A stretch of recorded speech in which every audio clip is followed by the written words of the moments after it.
It was the morning of November 17th, 2010, where I found that the road of darkness that I was traveling down with my emotions in the passenger seat would lead back to where there was light. Dark clouds, filled with pollution covering the sun, evaporated into droplets of rain and a ghostly color of fog that covered the streets of Yokosuka, Japan.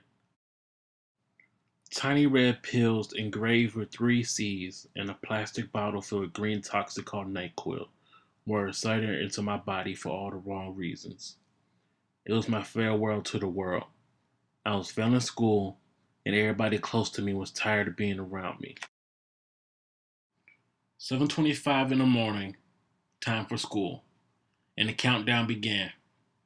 I was in geometry as a sophomore for the second time in high school. The irony of the situation. A young military kid given a great opportunity for education. I was supposed to be living life in the right angle. Instead, I've fallen adjacent. After taking quercetin pills and liquidated NyQuil, I began to slowly lose concentration, crossed my arms, and rested my head on my desk. Draylen, do you need to go see the nurse so you can go home? You don't look so well today. Yes, ma'am, I replied as I gathered my notebook and pencils into my bag and went to the office. For some strange reason, I started preaching to myself that I need to seek counseling as I was walking through the toxic fog. I put my head down past the nurse's office into the ASAC's counselors. Before she could even ask who I was and why I was in her office, the voice of a tarnished soul changed the climate of joy in the morning in the room.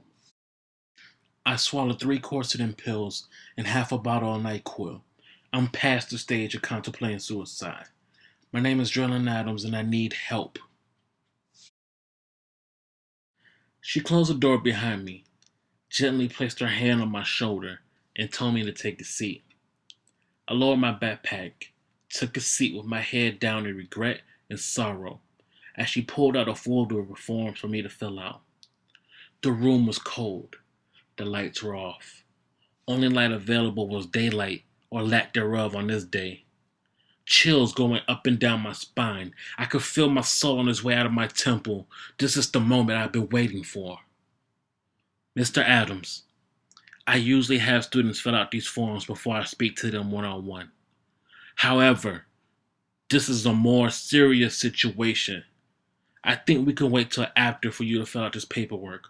I'm going to call for an ambulance for no! I yelled in a loud enough voice that couldn't be heard outside of the room. I'm fine. Please don't call. Only came because it's supposed to be confidential and no one shall know what we're about to discuss. We talked for about an hour and a half about why I was contemplating attempting suicide, and then she brought to me a solution to my problem. She asked me if I could consider writing all of my emotions, thoughts, and what I did in a journal every day. I told her I would consider it, but I don't know if it would help me. Writing my journal was supposed to teach me how to cope with stress, and it was my weekly report to her every time we scheduled another session.